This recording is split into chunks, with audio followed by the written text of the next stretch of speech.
My name is Gramey Browne, author of Learning the Business of Life. And I do these short interviews with professionals. I take them way back to when they were boys and girls, 7, 8, 9 years old.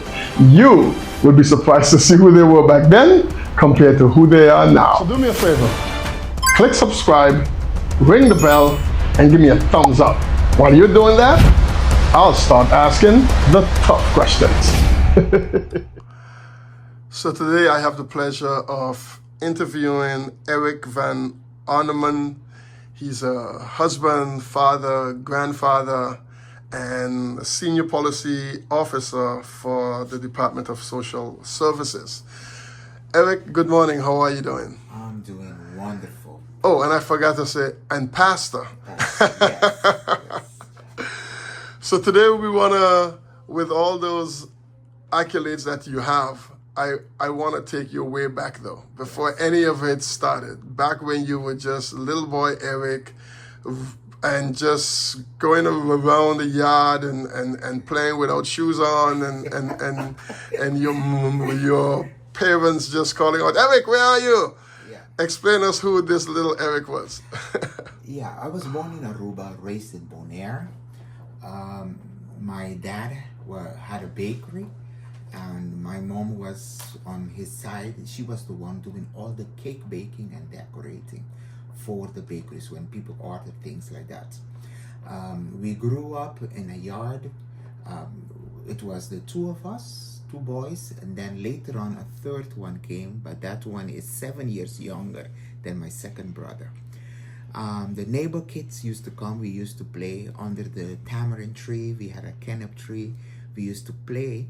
But as soon, boys start to scuffle, my mother said, everybody go home and you all are staying in the yard. And then we used to pick up a ball and then we used to play volleyball over the fence because they have to be on the outside, we on the inside. Oh, wow, okay. So we still play together. We play volleyball using the fence as the net. The net, okay, Yes. that's interesting. And it used to be a lot of fun. The kids used to like to come. My mother didn't allow us to go by their house, Okay. but she would allow them to come in by us. Okay. And she used to be the type that liked to also to entertain. So she bakes, she cooks. So the kids come, they get things to eat. Nice. And so we always had great times. The only thing, she was very protective. She didn't used to allow us to climb the trees, and so my dad used to climb the tree and threw down all the canops, and so we fill them in bags and sell them. Nice. And things like that. So we did our little things that we had as we grew up. Yeah. I went to school. First, I went to at the elementary school. I went to an all-boys school in Bonaire. They had an all-boys school, especially in Rincon. And then I went to high school. There's only one high school in Bonaire, and which I went. My first year, I had the illusions that I don't have to go to school because my dad owned a bakery. And so my first report card came with only 3s and 4s. Oh. And so my dad said, oh, really?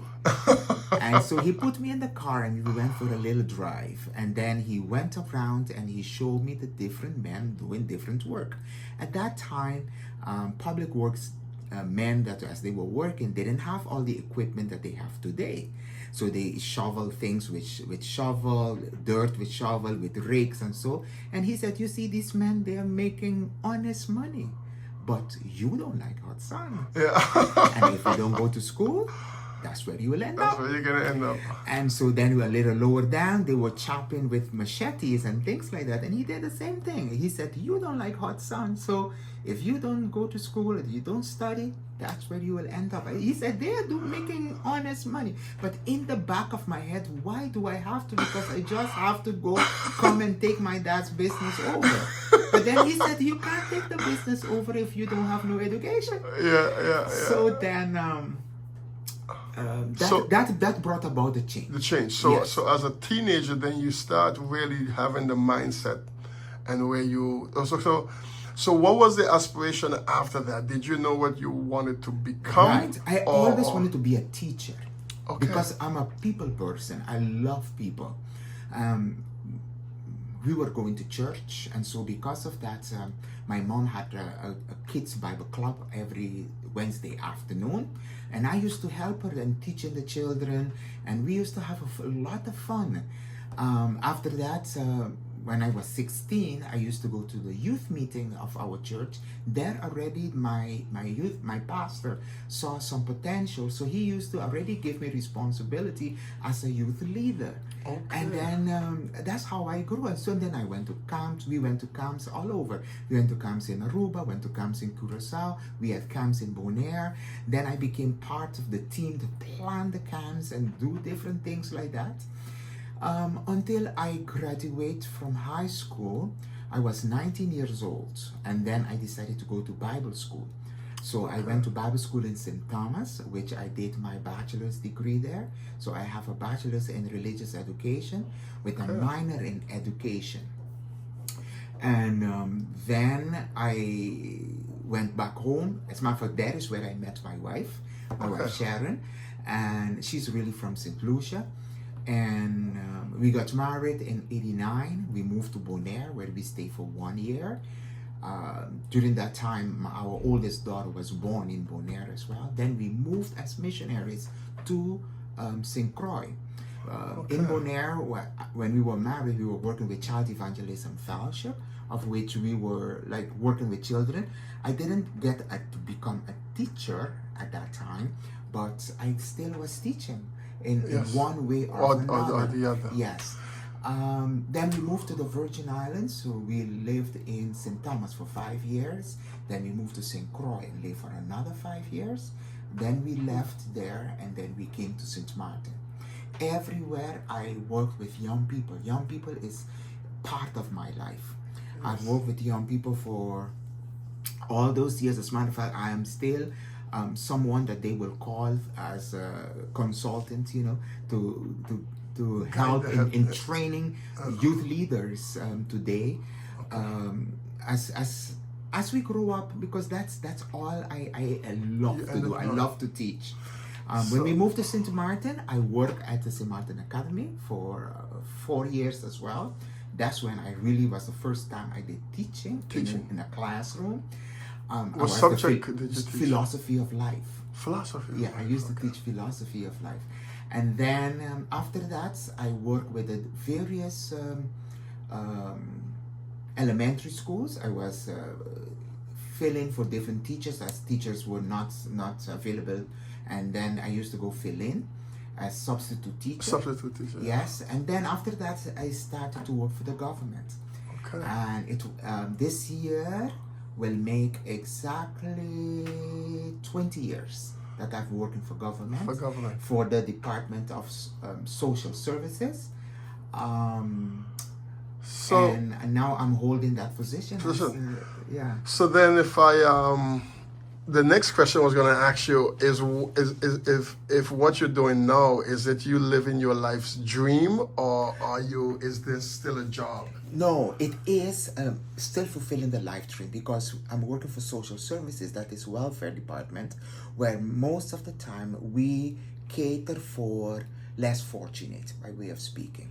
Okay, and so because of that, I still get to teach. I still get to do different things. We also plan empowerment programs. For example, for men, I am the chair for that team. It's called Male Empowerment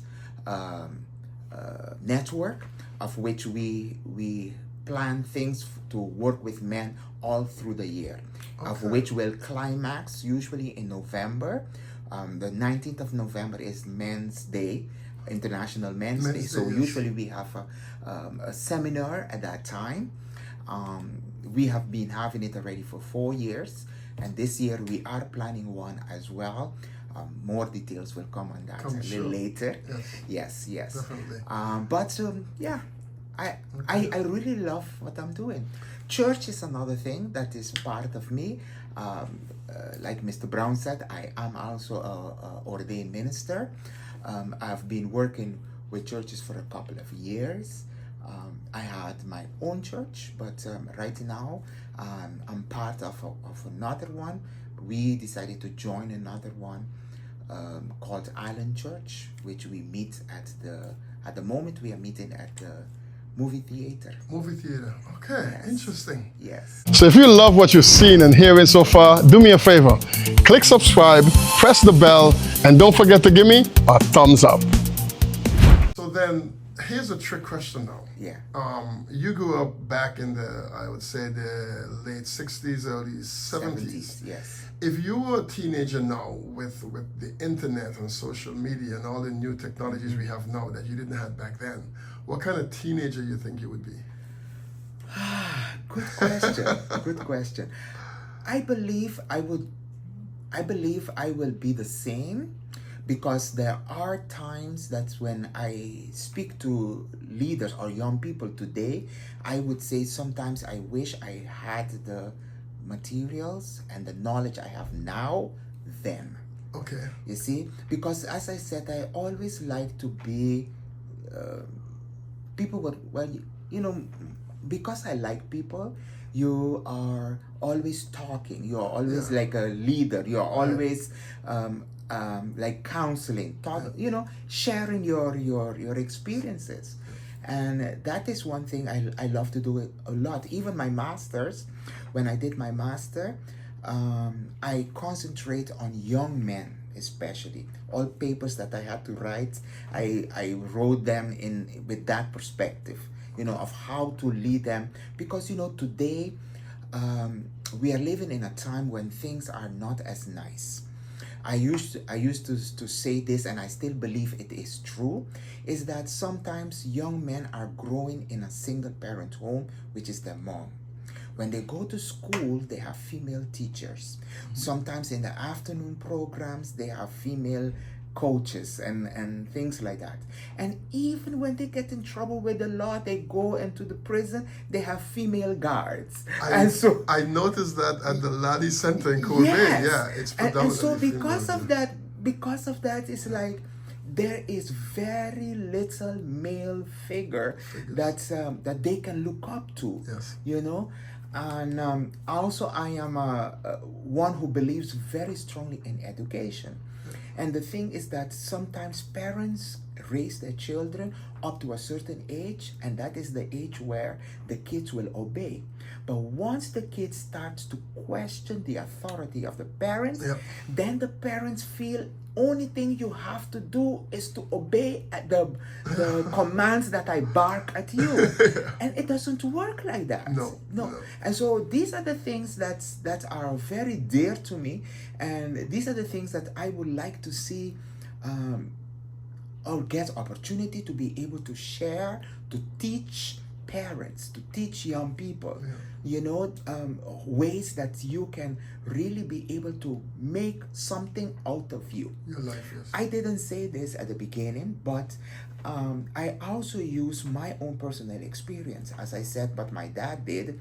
I started, and those days I passed to go to MAVO. But because of my negligence in education, what happened is I had to drop. So I had to go to a vocational school. But that didn't stop me, because still after I finished my vocational school, I still got a bachelor's degree, and now I'm holding a master's degree. So it doesn't stop you from what you can do. I say where you come from does not determine where you end up. Exactly. So, that is the same sentence that I always say. You know?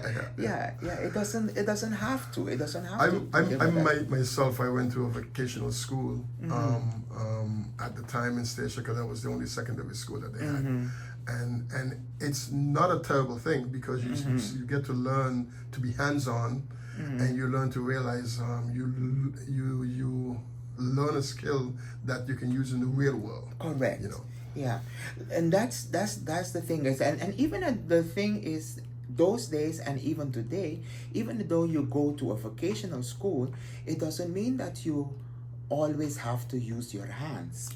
Because I was also a book person, so because of that, I did economics while I was in the vocational school. You see, and so even my kids now, two of them, first thing they did, both of them has a degree in economics. Okay. And now they're doing whatever they like to do and the different things that they want to do, but they are just different. It's very, very different in different things like that. So yeah. Okay, so now here comes the toughest question of all. So imagine you just completed a workshop. You had about 150 kids. You're gonna walk out. There's a black SUV waiting for you. They're gonna take you to like the airport. You're gonna jump in a private jet and whip you away.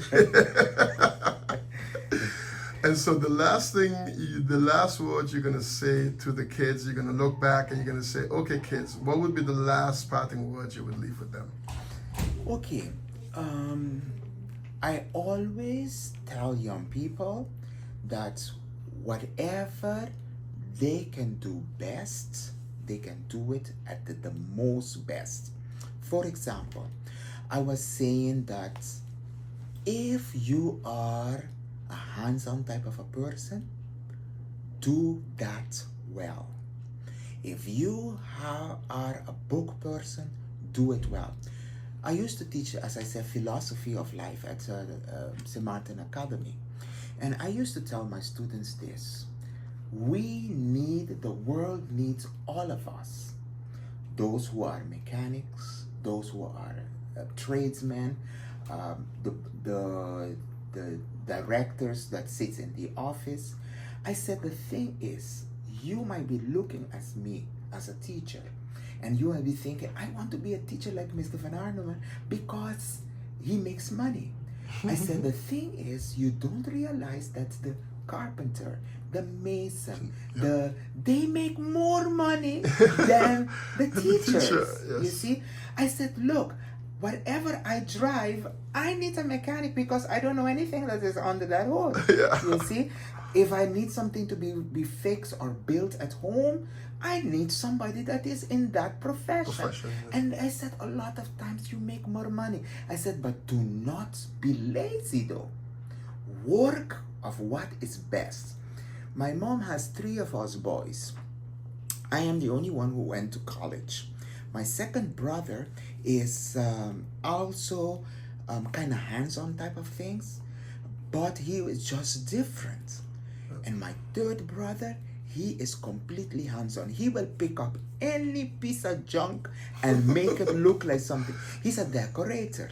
So sometimes when he has to decorate, somebody call him to come to help them decorate. He pick up this box here, this piece of grass here, this, and then when he completes it, you won't believe that they are rubbish that he pick up and then fix it and do things with it. He is so good at it, So what you have, that is what you have to be able to use so that you will be able to reach to your goal. If I am driving in that black SUV, one day you too can drive in that black SUV. Definitely. But we just have to work as hard. And then we jump on the private jet. Exactly. Mr. Arneman, thank you so much for your time. It was a pleasure. Yes, thank you. Yes. Yes. Remember, the only limits in business and in life is your imagination and determination to succeed.